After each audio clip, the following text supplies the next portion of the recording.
수험생 여러분 안녕하세요. 상크리자스입니다. 이번 영상은 공무원, 경찰, 소방 수험생들이 이제 모의고사를 풀면서 점수가 잘 안 나와서 걱정하시는 수험생들 많이 계실 거고요. 그로 인해서 어떤 것을 우선순위를 정해야 될지 이제 잘 모르시는 수험생들 많이 계세요. 항상 내 이 시기가 되면은 비슷한 고민 많이 하는데 제가 관련돼서 간단하게 동영상 답변을 한번 드려볼게요. 우선 모의고사 점수가 잘 안 나오는 이유는 아무래도 여러분들이 뭐 기출 해독이나 기출 포인트 문제를 많이 안 풀어봐서 안 나올 수도 있지만 더 큰 이유는 강사님들은 일단 강의를 팔아야 돼요. 또는 모의고사 과정까지 인강을 팔아야 합니다. 그러면 어쩔 수 없이 모의고사를 어렵게 낼 수밖에 없어요. 그리고 두 번째는 강사님들은 저중률을 높이기 위해서 지역적인 부분을 모의고사에 많이 넣습니다. 그래서 모의고사 점수가 너무 안 나온다고 해서 합격 못하는 것도 아니고 모의고사 점수가 잘 나온다고 해서 합격을 하는 것도 아닙니다. 그래서 모의고사는 단지 여러분들이 실전 연습을 하시면서 시행착오를 하는 거에 포인트 두시면 좋을 것 같아요. 자, 그 전에 우리가 먼저 우선순위 정하는 거 한번 해볼까요? 먼저 뭐 기본서가 있다고 할게요. 뭐 과목에 따라서는 뭐 기본서도 있고 여기에 뭐 심화도 있을 수도 있고요. 또 재시생분들 중에서는 누군가는 얇은 요약집을 보시는 분도 계실 거예요. 이거를 그냥 전부 다 이론서 단계라고 할게요. 그런데 여기서 이제 우선시해야 되는 거는 소방직렬과 경찰직렬 수험생들은 이제 소방학과 소방관계법규 또는 뭐 형사법과 그리고 경찰학 이런 과목들은 어렵게 나오기 때문에 기출로만은 안 되고 지역적인 부분도 같이 보라고 하잖아요.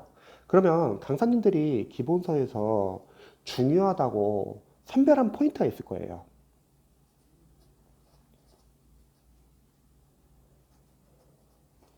이런 부분들은 같이 보시면 되겠죠. 그리고 기본서 과정이 끝나고 나서 이제 단원별 기출을 본다고 할게요.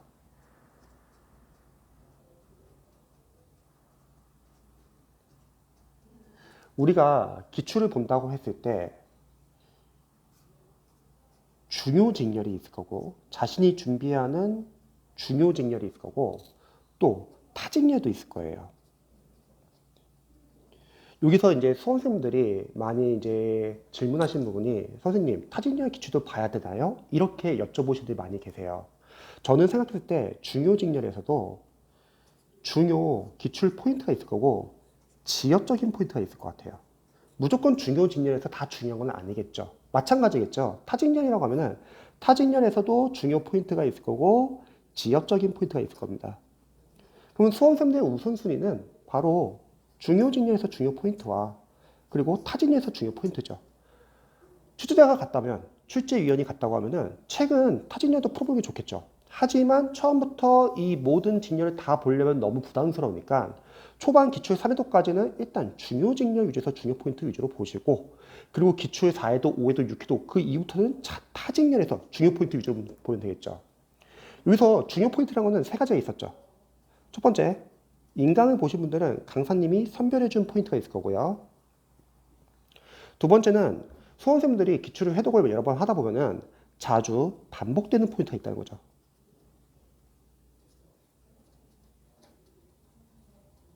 세 번째는 일단은 여러분들이 중요 직렬 위주로 봐주세요. 기출이 너무 양이 많다. 그러면 일단은 한 3회도까지는 중요 직렬 위주로 보시고 그 다음에 기출 4회도, 5회도, 6회독은 문제풀이 3단계 하면서 들어갈 건데 그때 남는 시간에 타직렬 기출을 보면 되는 거죠. 그리고 나서 문제풀이 3단계.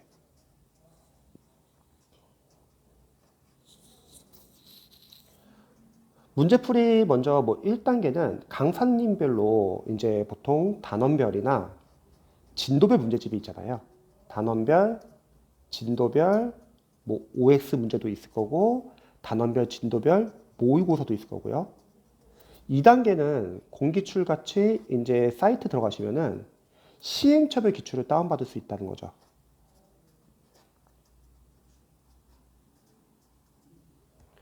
그리고 세 번째가 이제 전범위 동형 모의고사.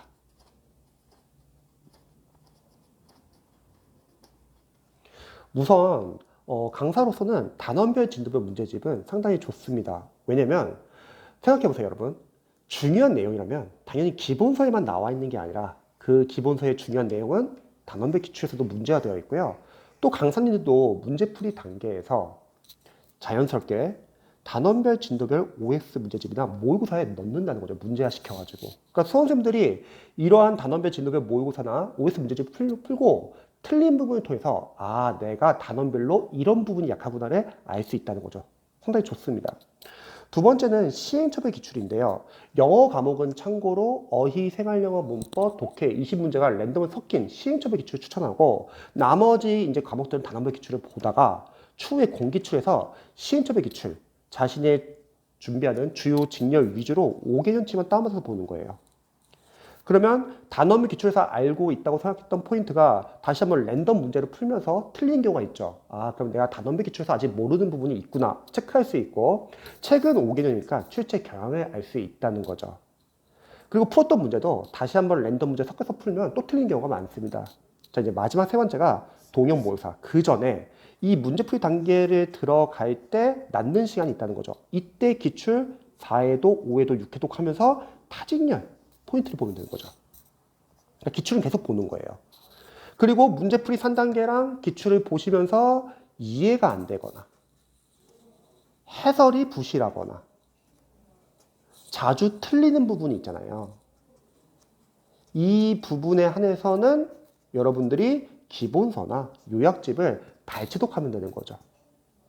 그래서 경찰 수험생들이나 소방직 수험생들이 보통 시험을 준비할 때 우리 시험은, 우리 과목은 뭐 소방학과, 소방관계법규, 뭐 형사법, 경찰학 이 과목들은 기출만으로 안 된다. 그래서 지역적인 거 잡아야 된다 라고 생각해서 그냥 무조건 기본서를 막 같이 돌리려고 하는 분들 계세요. 그게 아니라 기본서는 강사님들이 중요하다고 말한 이 포인트 위주로 봐주시면 되고요.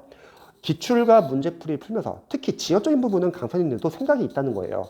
단원별, 진도별 OS나 모의고사, 그리고 동형 모의고사에서 이미 상위 시험에서 어려운 문제들 중에서 그나마 시험에 나올 수 있는 문제들을 또 문제화 시킨다는 겁니다. 그러니까 여러분 지역적인 문제는 여기서 여러분들이 보완하시면 되고 기본서는 이렇게 이해가 안 되거나 해설이 잘 안 나와 있거나 자주 틀리는 부분 위주로 발췌독하면 되고 그러면 기본서도 계속 자주 보게 되겠죠. 그리고 강사님들이 기본서에서 중요하다고 말하는 부분, 이 부분 위주로만 보시면 됩니다. 자, 근데 문제는 지금 이 시기에는 바로 요 부분이죠. 동형 모의사를 푸시는 분들이 점수가 잘 안 나와서 걱정을 많이 하신다는 거예요. 근데 그건 여러분들이 너무 걱정하지 마세요. 다시 한번 말하지만 강사님들은 강의를 끝까지 다 팔아야 돼요. 그럼 어떻게 하겠어요? 요 동형 모의사에서 맞이 어렵게 되겠죠. 말은 그럴듯하게 해요. 선생님들에게 여러분들이 모의고사를 어렵게 풀어봐야지 실제 시험에서 쉽게 풀 수 있다. 그런데 수험생들은 자신감, 자존감 이거 절대 무시 못합니다. 그래서 자신감이 너무 떨어질 것 같은 수험생분들은 너무 모의고사 신경 쓰지 마세요. 하지만 모의고사가 안 중요한 건 아니에요. 동형 모의고사가. 바로 실전 연습은 중요하죠. 실전 연습. 다양하게 있잖아요. 우리 뭐 과목, 순서, 시간, 배분. 어려운 문제는 오래 잡지 말고 넘어가자. 그리고 집중력 유지하는 연습. 그리고 틀린 문제를 통해서 약점 체크. 그리고 OMR 작성하는 연습. 이런 연습은 중요해요. 그래서 막판에 낳는 시간 내에서 이런 연습 정도만 하면 좋습니다. 그러니까 실제 동형 모의사가 여러분들 나중에 리뷰 같은 거 보시면 아시겠지만 좋은 동형 모의사는 어려운 모의사 좋은 동형 모의사가 아니에요. 실제 시험과 비슷한 난도의 모의고사가 좋은 모의고사죠. 근데 그런 모의고사가 많지는 않습니다. 저희 합격생분들도 동형 모의사 풀 때 점수가 안 나와요. 자신이 많이 떨어져요. 근데 실제 시험장 가면 점수가 잘 나옵니다. 왜냐면 출제위원이 다르다는 거죠. 강사님들이나 조교들이 내는 게 아니라는 거죠. 그래서 뭐 이런 질문도 많이 해요. 이 시기에는 선생님 5과목 다 잡아놓고 매일매일 5과목 풀어야 됩니까? 그럴 필요는 없고요, 여러분. 일단은 여러분들이 뭐 하루에 공부는 뭐 3과목을 하든 1과목을 공부든 상관은 없어요. 근데 중요한 거는 일주일에 뭐 1회든 전 과목을 다 모아놓고 푸는 연습을 해보는 거는 나쁘지 않습니다. 과목 순서 정하는 거, 그리고 시간 배분, 시간 너무 오버되면 넘어가는 연습도 해야 돼요. 특히 어려운 문제 넘어가는 연습.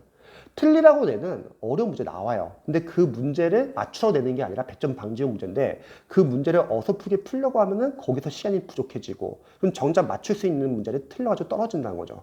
오히려 합격생분들은 틀리라고 내는 문제는 내가 못 풀면 남들도 못 푼다. 왜? 다들 비슷한 강사님의 비슷한 교재를 보기 때문에 다 고만고만합니다. 그럼 넘어가세요. 대신에 나머지 맞출 수 있는 문제를 틀리지 않고 실수하지 않고 맞추는 게 합격의 비결이죠. 이게 중요해요, 상당히. 왜냐면 어렵게 나오는 문제들은 난이도도 많이 틀리고 그럼 자연스럽게 합격 컷은 떨어집니다. 그러면 중요한 거는 우리가 어려운 문제를 더 맞추는 게 중요한 게 아니라 내가 맞춰야 하는 문제를 틀리지 않는 게 중요한 거죠. 그리고 집중력 유지하는 연습. 틀린 문제는 둘 중에 하나겠죠. 일단 첫 번째는 지역적인 문제는 너무 신경 쓰지 마세요. 그냥 참고만 해주세요. 하지만 실수 틀린 문제, 실수는 반복돼요. 이런 거는 여러분들이 반드시 보완하셔야 되고요. OMR 카드 전용 연습도 중요하죠. 왜? 이런 연습을 안 하신 분들은 시험장 가서 OMR 카드 바꿀 때 그때 당황 많이 하거든요. 그래서 우리가 보통 모의고사는 너무 점수에 신경 쓰지 말자. 대신에 모의고사 볼 때는 모의고사는 시제처럼 보는 연습을 하시고 실전 시험장 갔을 때는 모의고사 보듯이 시험을 봐라. 모의고사를 시전처럼 봐야 하는 이유는 여러분들이 빨리 시행착오 해야 된다는 거죠. 점수가 중요한 게 아니라. 하지만 실제 시험 갔을 때 너무 긴장해서 가면은 오히려 실수 많이 하잖아요. 그때 다시 모의고사 푸는 것처럼 긴장하지 말고 푸시면 됩니다. 그래서 지금 이 시기에는 동형 모의고사 점수 안 나서 고민하시는 분들 많이 계실 거예요. 이럴 때일수록 여러분들이 우선순위를 정하셔야 돼요. 내가 각각 단계별에서 어떤 걸 우선순위 정하셔가지고 선택과 집중을 해야 되는지. 강사 입장에서는 기출 그리고 단원별, 진도별 이 두 개가 중요합니다. 혹시 뭐 어렵게 나오는 과목 같은 경우는 기본서에서 강사님이 선별해 준 거 이것도 볼 필요는 있겠지만요. 그리고 법과목 같은 경우는 팔레트강 다 들어야겠죠. 하지만 동형 모의고사는 반드시 필수는 아니다. 그리고 많이 풀 필요도 없다. 일단 이 두 개가 어느 정도 잡히신 분들에 한해서는 풀어도 좋지만 그게 아니신 분들은 우선순위 먼저 정하시고 하시고 동형 모의고사 푼다고 했을 때도 점수는 너무 신경 쓰지 말고 실전 연습하면서 시행착오를 하시기 바랍니다. 그리고 그거를 보완하는 거죠. 요즘 아마 이런 문제로 고민하시는 분들 많이 계실 것 같아요. 그래서 제가 간단하게 촬영해 봤습니다. 제 영상 봐주셔서 감사드리고요. 궁금하신 점 있으시면 언제든지 알려주세요. 오늘 하루도 다들 열공하세요.